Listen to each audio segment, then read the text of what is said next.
Coucou les Miss, j'espère que tout va très bien. Aujourd'hui, je vous propose un maquillage et une coiffure de mariée. Pour changer un peu, on va utiliser des couleurs mauve et violette, mais toujours en restant sur un look neutre et naturel.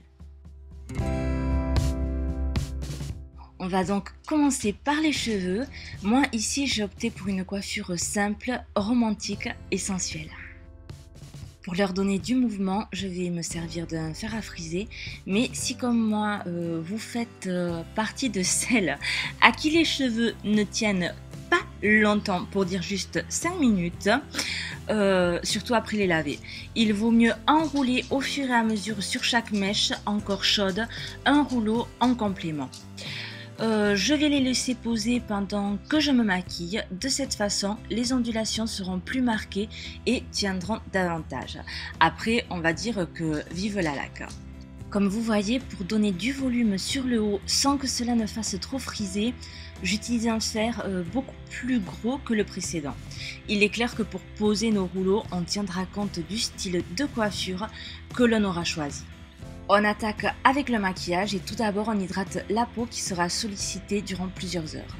Vous pouvez toujours faire appel aux fameuses ampoules coup d'éclat pour raviver le teint et donner à la peau un aspect sain.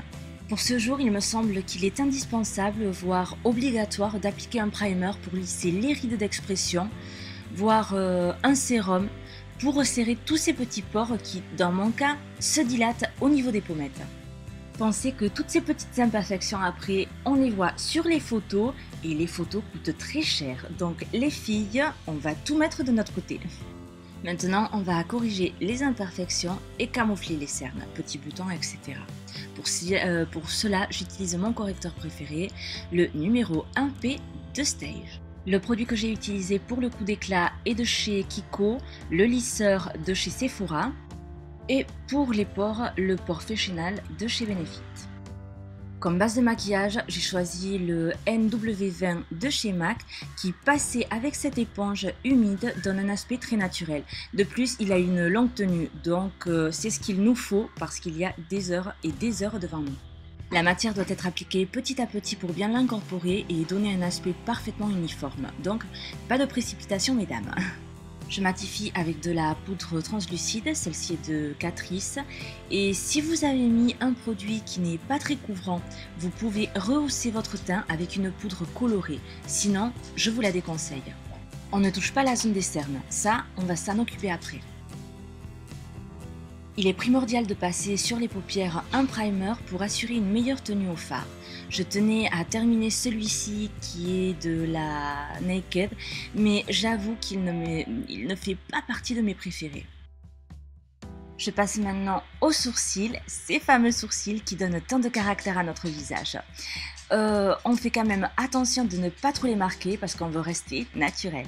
Ce kit est dédié aux blondes et il est de chez NYX.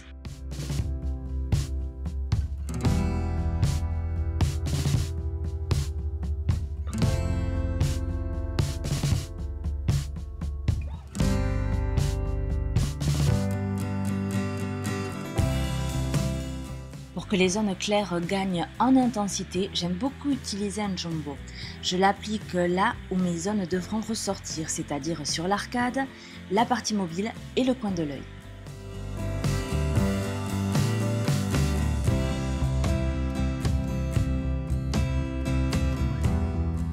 Je travaille la matière avec un pinceau, si possible synthétique. Cette fois-ci, j'ai pris les couleurs de la palette The Vice de chez Urban Decay.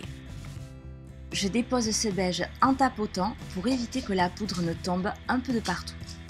Ce mauve va servir de base pour la partie mobile. Je vais l'estomper de manière à ce que, désolée pour les pattes, à ce que ce ne soit plus qu'une ombre légère, on va dire. Après, à l'aide d'un pinceau plus fin, je vais dessiner une banane avec ce mauve plus soutenu.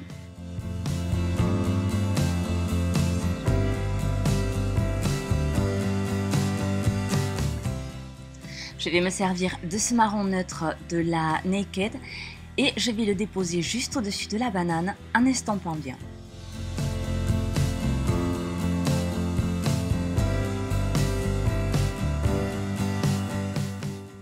Avec notre premier mauve, je vais marquer les cils inférieurs sans arriver au coin de l'œil.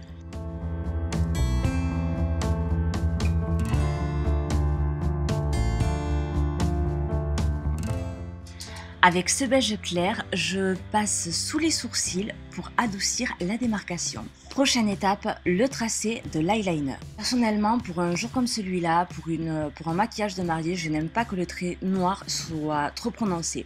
C'est pourquoi je vais le faire très fin et vraiment à ras des cils.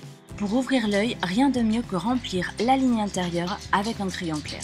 On recourbe nos cils et on passe notre mascara. Je vous conseillerais aussi de poser des faux cils, mais attention, pas ceux qui font cabaret. Prenez-les fins de manière à ce qu'ils étoffent les vôtres tout en faisant naturel. C'est pourquoi, dans ce cas précis, il faudra certainement, comme moi, les couper pour les adapter à la longueur de votre œil. Pour que notre zone de cerne apparaisse parfaite, je n'oublie pas de passer par petites touches un correcteur qui va donner un beau fini à notre regard. Je travaille et je fonds bien avec ce pinceau de chez Real Techniques.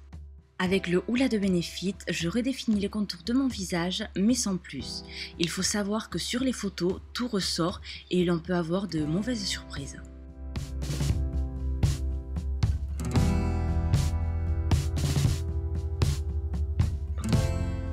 Pour les pommettes, je conseille également de rester dans les teintes claires comme le rosé ou pêche pour donner un effet de douceur et de fraîcheur. Ici, j'ai choisi la couleur Orgasme de chez NARS. Je vous conseille aussi de matifier et d'apporter une touche de lumière juste en bas des cernes et matifier aussi les cernes.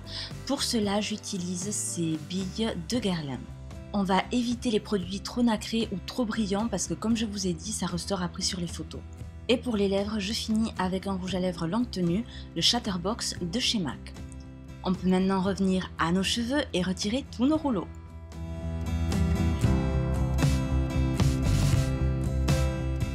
Avant d'entamer quoi que ce soit, on va légèrement crêper quand même pour donner du volume. Et après, pour donner de la brillance aux cheveux, on va utiliser un spray ou un sérum.